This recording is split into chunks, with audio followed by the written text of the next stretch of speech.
you know, I'm fed up really with the point, the lazy Greek, you know, they only love the sun and Sirtaki and Sorba the Greek, and we do too love the sun, by yes, yes, yes. But I would tell you something.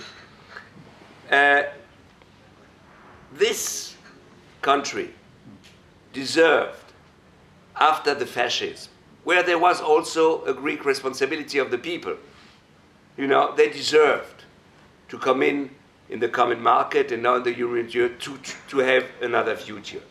Now they have made a lot of mistakes. And then I tell you now the last story between Germany and Greece, because at the moment I'm getting really, really angry.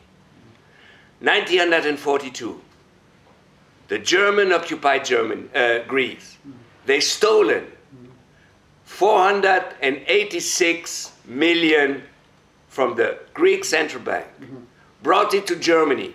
And the Germans did this with all the central banks where they occupied. And this money was the money they used to pay the war. To pay the war and the German social system at that time. They have two types of money. The money from the central bank they occupied and the money from the Jews. This was the money that they take to finance this bloody system. If one capitalist intelligent count these 486 million in gold coming to German central bank, if you, with the inflation, calculate what would have been now, it is 81 billion euro. This is also a part of European history. Do the Germans know this? The Germans know this because I've said them in the television and everybody had listened to this. I can tell you. And I think one of the reasons of the European Union, it's not only who is working hard, who is working bad or not. The reason is we don't want a region like Europe going one against the other. So the euro is a possibility with the European Union to make it that we have only a perspective together and not one against the other. And it's why your assumption is wrong.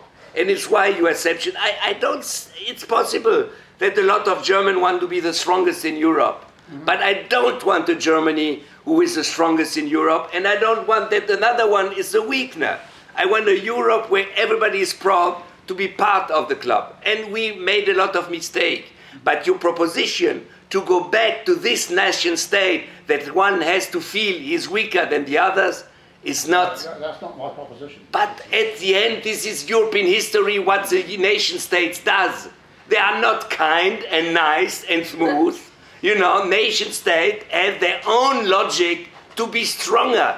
And the European Union was the first really historical invention where you can combine a nation state with a perspective of all together and not only a national perspective. And it's why it's so important, and it's why I think that the euro, and you know why we have the euro?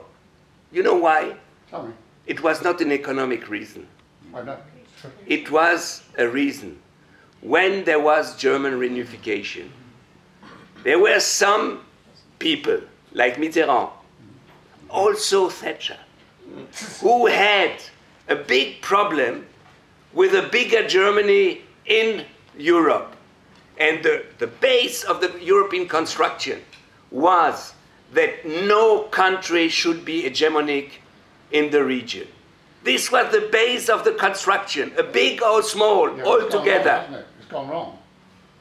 You said it's gone wrong. I said I never, if you take this region, my darling, this region, if you take the history of this region, we produced in Europe imperialism, we produced Nazis, we produced fascism, we produced Stalinism.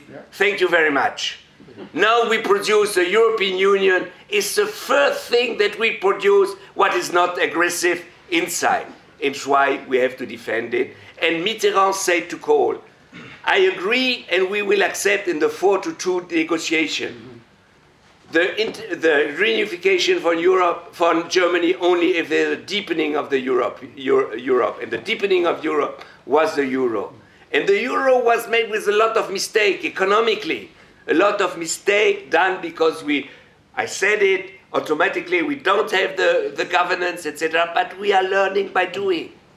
And it's the much nicer learning by doing the crisis that we have now than the crisis that we have in the 30s.